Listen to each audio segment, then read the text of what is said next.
Hi there. So today I wanted to get on and talk about what it has been like having a disease that shall not be named as a plus size person. And I'm going to do this while I get ready for the day. So here we go. Ever since the pandy started, everyone has been trying to learn what they can about COVID. And basically, a lot of people have said that it's worse in plus size people, and there's been it's been very politicized, and people have made comments about how it's only bad if you have pre-existing conditions, and most people aren't like specifically dying from that disease, which they're just listing it as like a reason why it's okay, why we don't need to be as careful.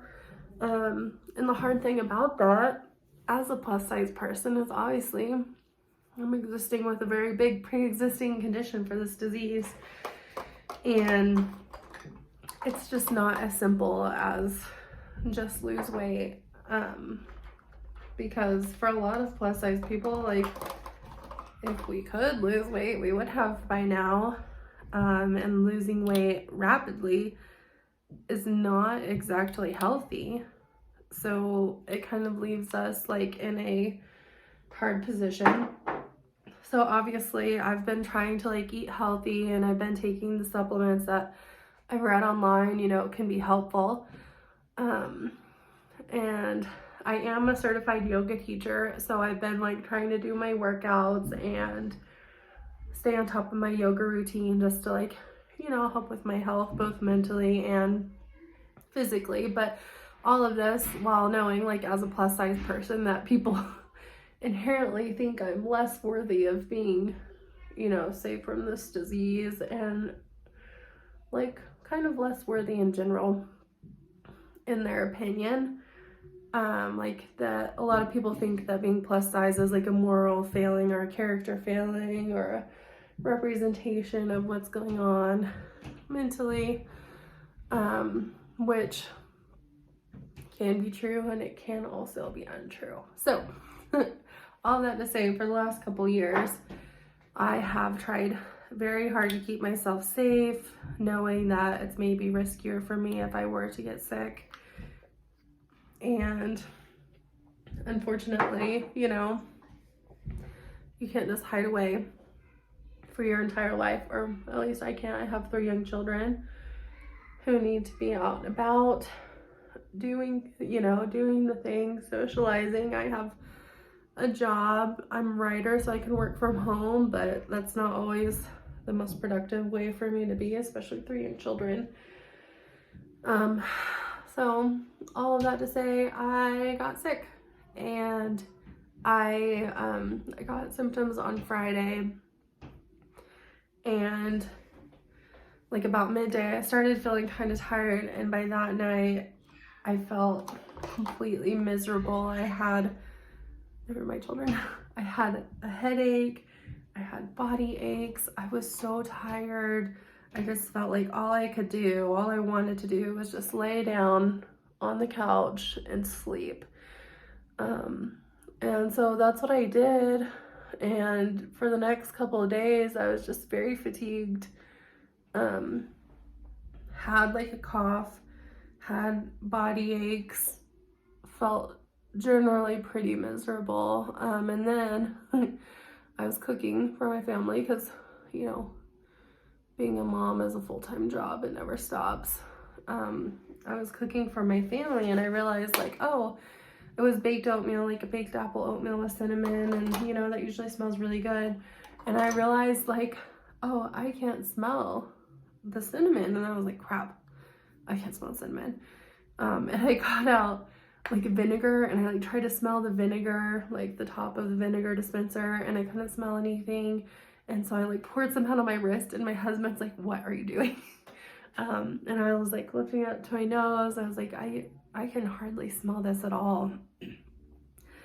And he was like, that's not a good sign. And then obviously like the fear struck in, because I've known people who have been really, really sick and hospitalized from COVID. I know, you know, one of our really close family friends almost died. Like, the doctors at their local hospital told him that's the worst case that they've seen that didn't end in death. And so obviously, like, with all the rhetoric that's been out about plus size people and just like about this disease in general, I was very, very nervous. So I just kept trying to take my vitamins and drink lots of water and make lots of soup.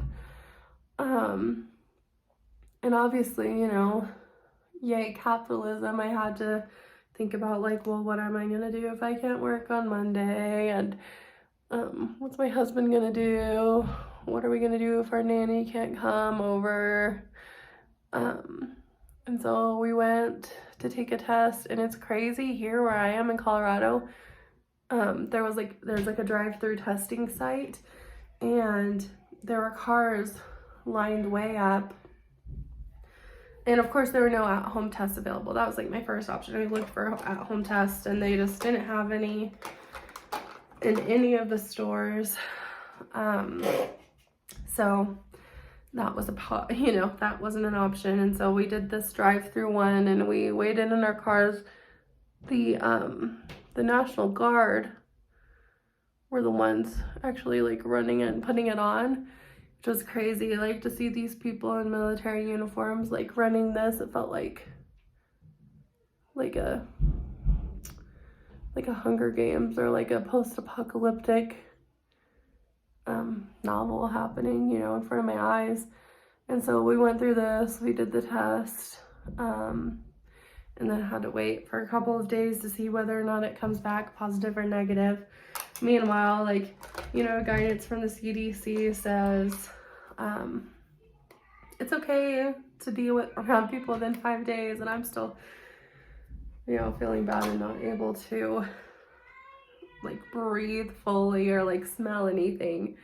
But I didn't ever completely lose my taste, which was nice. So that was a positive. But I eventually got my test back, and it was positive. And so, like, obviously there's a lot of worry that goes around that. I've been around one of my friends like the day before I started getting symptoms, and so I texted her. I felt like I was texting her that I had herpes. And, you know, she was very like gracious about it, like, it's fine, I'm getting tested. And it was all just very stressful, but I do feel like I'm coming out on the other side of it. I am feeling better. I still have a cough. You can still hear my voice is kind of scratchy. It's not always like this. And my energy is still pretty low. I feel like I hit a wall, and then I just need to like sit down. And sometimes I feel like winded after doing things, like simple things like walking up the stairs or whatever, not like normal.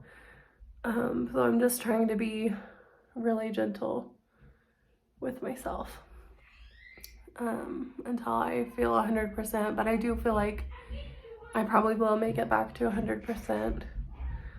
At least I'm hoping. I'm trying to bring that into the universe. But, you know, I feel like it's hard. It's hard to be a plus size person in general, just because of the way that people see you. They feel, you know, like you might be lazy or have a lack of self-control or something like that. But like, being a plus size person in a pandemic where your like rate of mortality, oops, I forgot those more children, where your rate of mortality is higher, and you know, you have kids that you're looking out for. It's been hard for sure. And I'm obviously always trying to find new ways to like take care of my body and be good to it, but size is not a one size fits all type of thing. So if you're a plus size person watching this, I want you to know you're not alone. I'm okay, at least, which is a blessing. And I hope if you get it, or if you have gotten it, that you're healing well and you'll be better soon. Or If you are better, I'm glad you're okay. But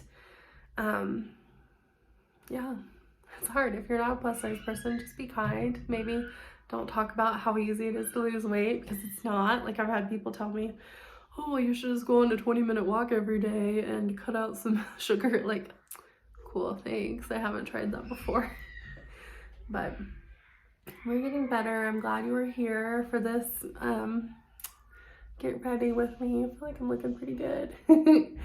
I definitely need to watch some more makeup tutorials, but I like my look for now. So I hope you have a great day, and I'll talk to you soon.